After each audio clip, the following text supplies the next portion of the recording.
Renungan Hari Raya Paskah tahun A, 9 April 2023. Kita harus percaya Yesus telah bangkit. Haleluya.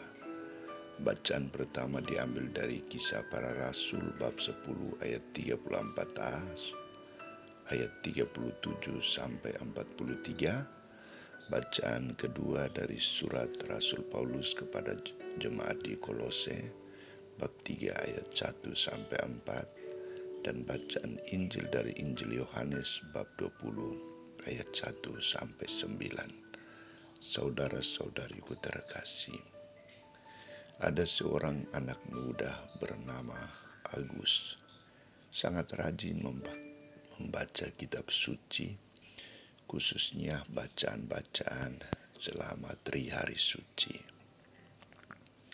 Setelah perayaan Hari Raya Paskah, ketika makan malam bersama ibunya, Agus menceritakan kepada mamanya yang belum percayakan kebangkitan Yesus. Agus mengatakan, "Mama, Yesus yang wafat itu telah bangkit dan menghapus dosa kita." Mamanya menyambung, "Jadi dosa kita sudah dihapuskan?" "Ya Mama," ujar Agus. "Maka sekarang kita harus bergembira dan hidup baik sebagai orang Katolik," sambung Agus.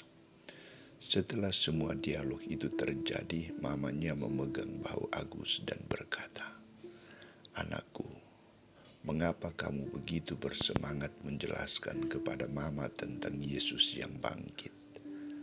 Bahkan dari kejadian tadi malam, selama 3 hari, Mama yang tidak mempraktekkan kekatolikanku untuk mengikuti malam perjamuan Tuhan, Jumat Agung, Sabtu Haleluya pun bisa mengalami kasih Tuhan." Sahut Agus, "Puji Tuhan, akhirnya saya dan Mama bisa mewartakan Yesus yang tidak kita lihat bangkit, namun kita percaya Dia bangkit. Sekarang kita harus semakin percaya akan kebangkitan Kristus." Ibunya menjawab sambil memeluk anakku, "Haleluya, haleluya, Tuhan telah bangkit." Saudara-saudariku terkasih, Paskah yang kita rayakan adalah pesta kebangkitan Tuhan.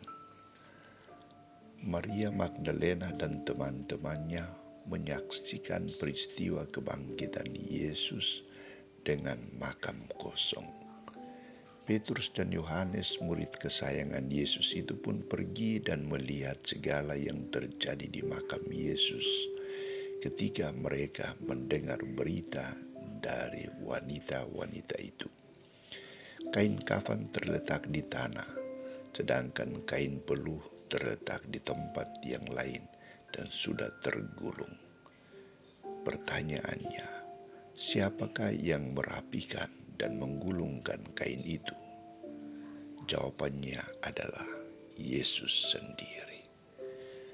Karena Yesus telah berkata bahwa pada hari ketiga Ia akan bangkit.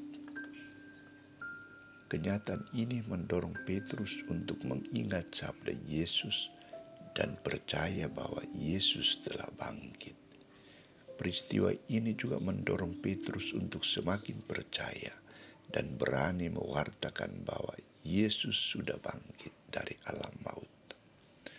Saudara-saudariku terkasih, apa arti Paskah bagi kita? Apakah kita mau bangkit bersama Kristus dan berani menjadi saksi kebangkitan Kristus? Kebangkitan Yesus mengajak kita melepaskan masa silam yang dilanda rasa cemas, putus asa, gagal, selalu protes. Semua itu harus ditinggalkan.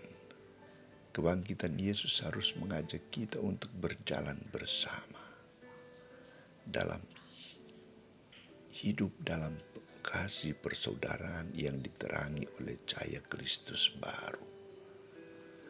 Berjalan bersama untuk menggapai tujuan bersama, berjalan bersama untuk mewujudkan persekutuan dalam gereja, sebagai keluarga dan dalam komunitas umat beriman.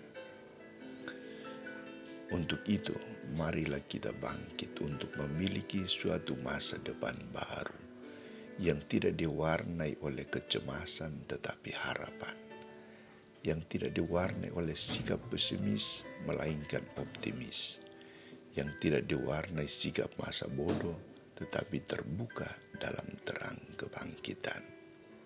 Kita percaya Tuhan yang bangkit akan senantiasa menyertai kita dan menjadikan kita sebagai saksi kebangkitannya. Selamat merayakan pesta Paskah. Tuhan memberkatimu.